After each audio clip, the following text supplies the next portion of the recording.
കഴിഞ്ഞ ദിവസം UAE KDL trophy അങ്ങ് കണ്ണൂരിനെ അട്ടിമറിച്ച് തൃശ്ശൂർ ഗഡികൾ കൊണ്ടുപോയി. സംഭവം എൻ്റെ കരളും ചങ്കും ഒക്കെയാണ് ഉബൈദാണ് ആ ടീമിൻ്റെ കോച്ചായിട്ട് ഇവിടുന്ന് പോയതൊക്കെ. എന്തൊക്കെ പറഞ്ഞാലും ഉബൈദിൻ്റെ കോച്ചിങ് ഒരാൾക്ക് കിട്ടുക പറഞ്ഞാൽ വലിയൊരു ഭാഗ്യമാണ്, പ്രത്യേകിച്ച് ആ മോട്ടിവേഷനൊക്കെ. ഞാൻ ചുമ്മാ കയറി നമ്മുടെ ചങ്കാണെന്ന് വെച്ചിട്ട് പൊക്കി മേടിക്കൊന്നുമില്ല കേട്ടോ. അവൻ്റെ ക്യാമ്പും അവൻ്റെ ആ കോച്ചിങ് കിട്ടിയവർക്ക് അറിയാം ഉബൈദ് എന്താണ്. പല ഉടായ്പ് ഫുട്ബോൾ തട്ടിപ്പ് നടത്തുന്ന കിങ്ങിണി മോട്ടിവേഷന്മാരുണ്ട്, അതല്ല ഉബൈദ്. ഞാൻ ഇവിടുന്ന് പോകുമ്പോൾ എൻ്റെ മനസ്സ് പറഞ്ഞത് കേട്ടോ, സത്യത്തിന് കൈ വെച്ചിട്ടാണ് പറയണത്. ഉബൈദല്ല പോണത്, കപ്പടിച്ചേ വരും. എൻ്റെ നാട്ടിൽ ഒരുപാട് കുട്ടികളുണ്ടോ, അവരൊക്കെ എന്നോട് വന്നിട്ട് പറയുന്നുണ്ട്, നിങ്ങൾ ഉബൈദ് കാരണം അറിയണമല്ലേ, ഞങ്ങൾക്കൊരു ക്യാമ്പ് സെറ്റ് തരാൻ പറ്റുമോ. അപ്പോൾ ഞാൻ പറയാറുണ്ട്, എടാ ഇത്രയും ലോങ് അല്ലേ, എങ്ങനെയാടാ.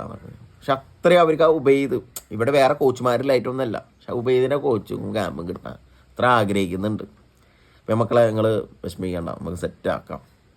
ഇത്രയും ലോങ് ആയതുകൊണ്ടല്ലേ. ഞാൻ ഉബൈദിയോട് റിക്വസ്റ്റ് ചെയ്യാം, വീക്കിൽ ഒരു ദിവസം എനിക്ക് എൻ്റെ നാട്ടിൽ വന്നിട്ട് കുട്ടികൾക്ക് ഒരു ക്യാമ്പ് കൊടുക്കണം.